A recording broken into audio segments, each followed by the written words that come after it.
Hello friends, welcome to Akshaya aari designing. இன்றைக்கி ஒரு red colour silk cotton மெட்டீரியலில் நம்ம ஆரி ஒர்க் பண்ணுறோம். நெக் லைனுக்கு பார்டரில் 3 லைன் சரி த்ரெட் கொடுத்துட்டு அதுக்கப்புறமா ஒரு கட் பீட் லைன் கொடுத்துருக்கேன். அதுக்கப்புறமா கரெக்டான கேப் அளவு விட்டுட்டு ரெட் கலர் குந்தன் ஸ்டோன் எடுத்துகிட்டு மைக்ரோ கட் பீடால் சுற்றி ஸ்டிச் பண்ணிகிட்ருக்கேன். இங்கே பாருங்கள், ஊசியில் எடுத்து கட் பீட் லோட் பண்ணி திரும்ப நான் எந்த இடத்துல ஊசி எடுத்தேனோ அதே இடத்துல நான் திரும்பவும் குத்துறேங்க. ஸோ உங்களுக்கு ரவுண்ட் ஷேப் கிடச்சிரும். நார்மல் நீடில் பண்ணிகிட்ருக்கேங்க. நீங்கள் ஆரி நீடில் கூட பண்ணலாம். இப்போ இந்த கட் பீட் லைன் ஃப்ளாட்டாக உட்காரணும் இல்லைங்களா, அதுக்காக ரெண்டு கட் பீடுக்கு நடுவில் நீங்கள் ஸ்டிச் பண்ணிக்கோங்க. என்ன கலரில் கிளாத் எடுக்கிறீங்களோ அதே கலரில் நீங்கள் த்ரெட் எடுத்துக்கோங்க. நார்மல் மிஷின் த்ரெட் தான் எடுத்திருக்கேன். ஸோ இப்போ பாருங்கள், நான் ரெண்டு கட் பீடுக்கு நடுவில் ஒரு ஸ்டிச் கொடுத்துட்டே இருக்கேன். ஸோ இப்போ இது கடைசியாக முடிய போகுதுங்க.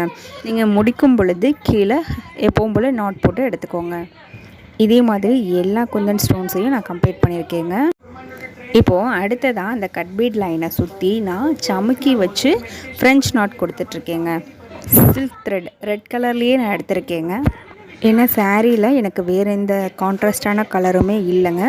ரெட் கலர் சாரியில் ஜரி ஒர்க் மட்டும்தான் ஃபுல்லாக பண்ணியிருக்கேன், கோல்டன் ஜரி ஒர்க். அதனால் நான் அதே ரெட் கலர்லேயே எடுத்திருக்கேன். 6 ஸ்டாண்ட் எடுத்தேன். ஸோ அதை டபுளாக பண்ணால் 12 ஸ்டாண்ட் வந்துடும் இல்லைங்களா. ஸோ இந்த ஸ்டாண்ட்ஸை வச்சு நான் ஃப்ரெஞ்ச் நாட் சமுக்கி வச்சு போட்டுட்ருக்கேங்க.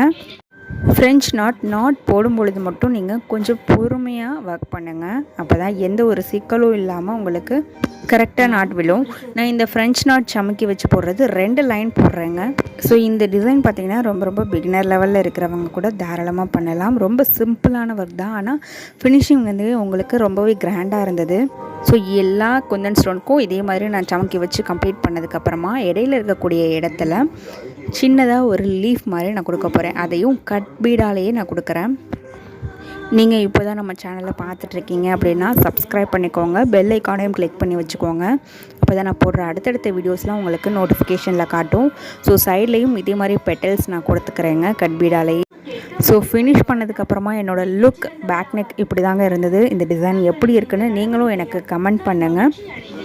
இதனுடைய ஸ்லீவ் நான் எப்படி பண்ணேன்றதை அடுத்த வீடியோவில் பார்க்கலாம். பாய்.